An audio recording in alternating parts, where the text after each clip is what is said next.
ఇక్కడ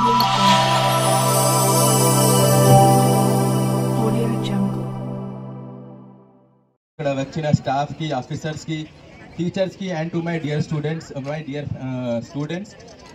ఈ రోజు మనం బేటీ బచావో బేటీ పడావో 10th యానివర్సరీ జరుపుకుంటున్నాము. ఇలాగే ఇంటర్నేషనల్ ఉమెన్స్ డే, అంతర్జాతీయ మహిళా దినోత్సవం సెలబ్రేషన్స్ కూడా జరుపుకుంటున్నాము. దీనికి ఫస్ట్ ఆఫ్ ఆల్ మీ అందరికీ చాలా చాలా శుభాకాంక్షలు.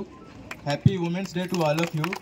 ఆల్రెడీ మన డిఆర్డీ గారు చెప్పారు, ఉమెన్స్ డే 8th మార్చ్కి మామూలుగా ఎవ్రీ ఇయర్ సెలబ్రేట్ చేస్తున్నాము. బట్ ఈసారి 8th March second Saturday holiday వస్తుంది. దీనికోసం ఈరోజు ఈ సెలబ్రేషన్, ఈ ర్యాలీ పెట్టడం జరిగింది. Educate a women, you educate a generation. ఎందుకు ఇది సేయింగ్ ఉంది అంటే, సింపుల్గా చెప్పాలి అంటే, ఒక పర్సన్, ఒక పురుషుకి మీరు ఎడ్యుకేషన్ ఇస్తే వాళ్ళ వరకే ఉంటుంది.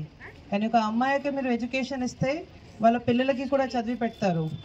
వాళ్ళ నానమ్మకి, వాళ్ళ అమ్మమ్మకి కూడా చదివి పెడతారు. సో మీరు ఒక విమెన్కి ఎడ్యుకేషన్ ఇచ్చిన అంటే నెక్స్ట్ జనరేషన్కి కూడా ఎడ్యుకేషన్ ఇచ్చినట్టే ఉంటుంది. అందువలన education of women is very very important.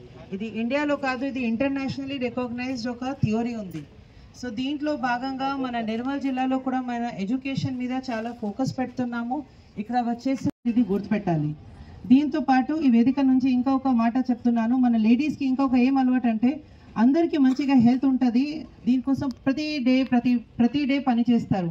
ఒక లేడీస్ మార్నింగ్ నుంచి లేచిన తర్వాత పిల్లలకి బ్రేక్ఫాస్ట్ పెడతారు, హస్బెండ్కి ఫుడ్ పెడతారు, కొనసాగించాలి. తర్వాత పెళ్లి చేస్తారు కదా.